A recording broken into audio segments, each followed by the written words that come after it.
Well, it's time now for our Sunday specials. More than 120,000 non-state actors, including terrorists and bandits, have surrendered across Nigeria in the past 2 years. While security forces intensify their offensive against threats to national security, questions remain about the long-term impact of peace overtures and reintegration efforts. From Katsina to Borno, Sifon Essien reports.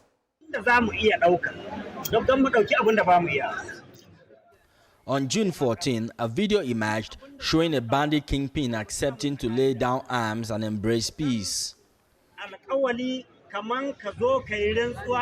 Aleru and 4 others appealed to the government to provide them with alternative means of livelihood, requesting schools, hospitals, and access to clean water to help them reintegrate into society. The notorious bandit Kingpin, who has been on Nigeria's police watch list since 2020 with a bounty on his head, has been linked to deadly attacks across Katsina and Zamfara states and was previously in hiding due to military operations targeting his network. It's unclear the outcome of the reintegration of Aleru and his cohorts.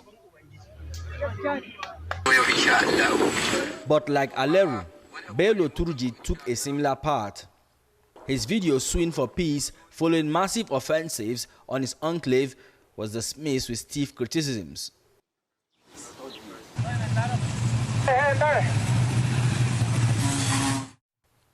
Banditry remains a major threat across the Northwest despite military offensives and peace initiatives. Between May and July, there have been at least 23 incidents of attacks in the region. A breakdown shows that Katsina recorded 8 incidents, Zamfara 6, Sokoto 3, Kaduna 4, and Kebbi 2 incidents. More than 3,000 terrorists and bandits have also been killed across the country, while over 120,000 others have surrendered to troops in the last 2 years, according to the Chief of Defense Staff. A significant portion of these surrenders occurred in the Northeast. They are trying, sir. Baba Damusa is a farmer from Tungushe in the Magumeri local government of Borno State.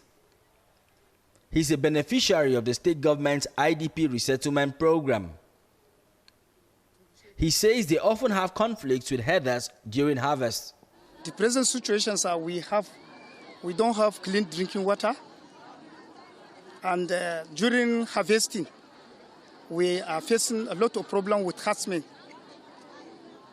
So, and we need security due to the distance, because during harvesting, we are facing a lot of problems with herdsmen.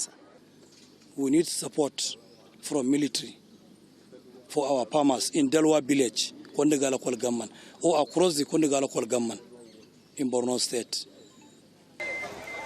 The success of the resettlement program depends largely on security. The military, in fact, it is the military who are now providing the needed security, needed surveillance that will enable us to resettle and to reconstruct and then later resettle. What I want to reiterate here is to say that the military and the federal government should come up with more incentive, more security aspects, so that our people will go deep inside the villages to expand their farms. Why we are working now is confined to some small areas. Therefore, they should be encouraged with a lot of infrastructure, working tools and other things, so that the people will now go in far more than where they used to go, especially last year. As military operations continue to push insurgents out of hiding, the challenge now lies in sustaining peace through reintegration, development, and trust building. Whether peace deals with notorious figures like Aleru and Bello Turji will hold remains uncertain.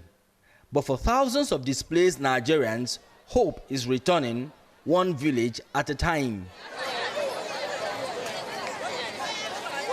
While the government is implementing a range of kinetic and non-kinetic strategies to restore peace across the country, it insists it can only be achieved through a whole-of-society approach. Sifon Essien, TVC News, Abuja.